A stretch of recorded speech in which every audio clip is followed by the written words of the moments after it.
நெல்லை மாவட்டத்தில் காற்றுடன் கூடிய கனமழை பெய்ததன் காரணமாக வாழை மரங்கள் சேதமடைந்திருக்கிறது.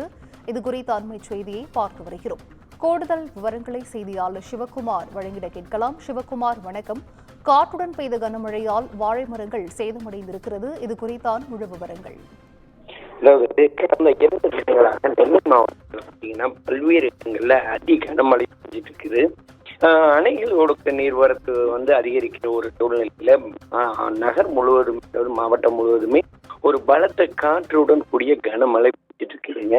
நேற்று ஒரே நாள்ல பாத்தீங்கன்னா நெல்லை மாவட்டத்துல பொறுத்த மட்டும் பாத்தீங்கன்னா நெல்லை, அதே மாதிரி பாத்தீங்கன்னா ஊத்து, மாஞ்சோலை உள்ளிட்ட பல்வேறு பகுதிகளில் மிக கனமழை பெஞ்சிட்டு இருக்குது. அதிகபட்சமா மாவட்டத்துல அதிகபட்சமா பாத்தீங்கன்னா மாவட்டத்து ஊத்து அப்படிங்கிற மலை பகுதியில 118 மில்லிமீட்டர் மழையும், நாலுமுக்கு உள்ளிட்ட எஸ்டேட் பகுதிகளில் 106 மில்லிமீட்டர் மழையும் பெஞ்சிருக்குது. அதே மாதிரி காக்காட்சி, அதே மாதிரி பார்த்தீங்கன்னா மாஞ்சோலை உள்ளிட்ட பல்வேறு பகுதிகளில் 92 முதல் 88 மில்லிமீட்டர் மழை வரை பெஞ்சிருக்குது.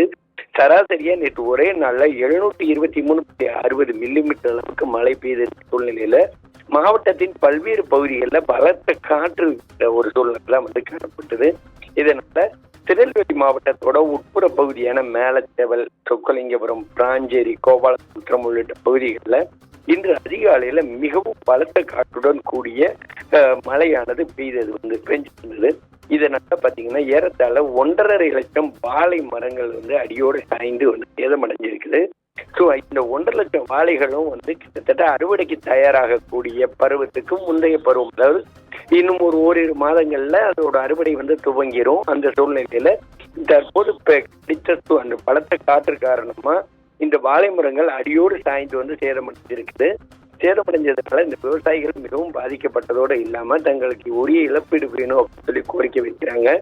அரசு இது குறித்து உடனடியாக கணக்கீடு செய்து உரிய இழப்பீடுகளை வழங்கணும் அப்படிங்கறத அங்குள்ள விவசாயிகளோட கோரிக்கையா இருக்குதுங்க. விவரங்களை வழங்கியமைக்கு நன்றி சிவகுமார்.